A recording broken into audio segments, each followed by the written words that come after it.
최근 들어서 이제 코로나 그 이후로 우선 상황 자체가 이게 쉽지가 않고 글로 이제 현장에 계신 그 선교사님들의 이야기들을 이제 보내주시긴 하지만은 실제로 그 외국에서 일어나는 일들의 그 지금 상황들이라는 것은 지금 우리보다 훨씬 더 그 열악한 상황이고 모임도 잘 못하고 그래서 지금 어떻게 해결책을 지금 찾지를 못하니까 지금은 좀 약간 선교사님들이 좀 당황하시고 계시는 그런 시간들이 아닐까라는 그리고 기다리고 계시는 그런 시간이 아닐까라는 그런 생각이 많이 듭니다.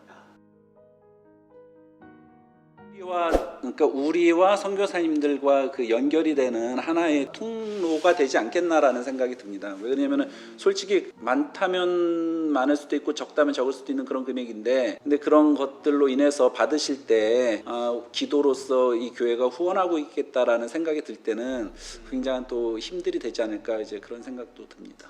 그러니까 한숲교회에서는 지금 선교사님들을 돕는 방법이 많은 교회들은 대부분 이제 1년에 선교사님들께 얼마씩 후원을 하겠다라고 선교부에서 결정을 하고서 그렇게 해서 이제 집행을 하는 게 거의 일반적인 상황인데 한숲교회 같은 경우에는 선교사님들의 어떤 필요라든가 그리고 상황이라든가 이런 것들을 우리들이 이제 기도 편지라든가 또 이번에 우리가 준비하고 있는 이제 영상들 이런 것들을 통해서 그러면서 이제 선교사님들과 간접적인 소통들을 통해서 그리고 기도하면서 그래서 1년 동안 이제 각 개인 가정별로 이제 얼만큼 후원할 것인가를 작정을 해서 그걸로 우리는 이제 집행을 하게 됩니다. 저는 개인적으로는 이러한 방법이 어떻게 보면 선교의 후원이 수동적일 수 있는 부분들이 또 조금 더 능동적으로 그 선교사님들한테 다가갈 수 있는 방법들이 아닐까라는 생각에서 그 좋다고 생각을 합니다. 매번 금액이 다르겠네요. 그렇죠. 그래서 좀 극단적인 경우에는 진짜 뭐 10%로 줄어드는 경우들도 있고 그리고 어떤 경우에는 갑자기 또 뭐 한 100%로 늘어나는 경우도 있고 그래서 그거는 정말 뭐 그 기도하는 마음 가운데서 그러니까 성령께서 인도하시는 방향으로 우리는 이제 이런 것들이 집행되지 않나라고 생각을 하고 있습니다.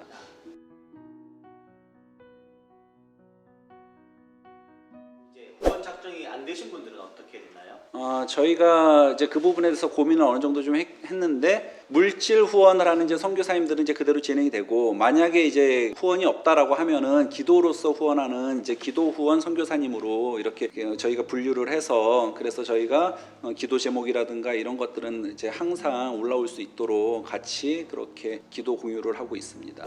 기본적으로는 이제 가정에서 이렇게 합쳐가지고 하는 경우들도 있지만은 아이들별로 뭐 이렇게 해서 하시는 가정들도 있습니다. 제가 볼 때는 아이들에게는 이러한 방법들이 굉장히 선교사님들을 후원하는 데 있어서는 훨씬 더 좋은 방법이지 않을까라는 생각합니다.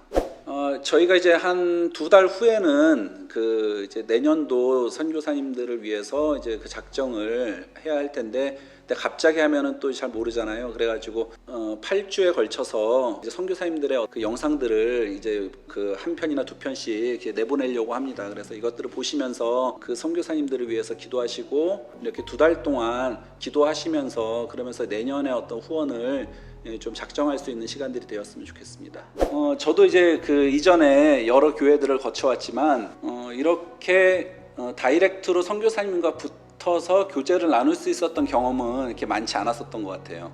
한숲교회에서 갖는 어떤 선교 문화라고 해야 될까요? 이제 그런 부분들은 좀 독특함들이 있어요. 그것은 단순히 어떤 사역에 집중하는 것이 아니고 그 선교사님 그 개인에 집중하는 그것이 저는 참 좋다고 이렇게 생각을 합니다. 이러한 방법들이 앞으로 우리 그 한숲교회가 계속 나아가야 할 방향이라고 생각을 하고 그것이 더 좋은 방법이라는 생각을 합니다.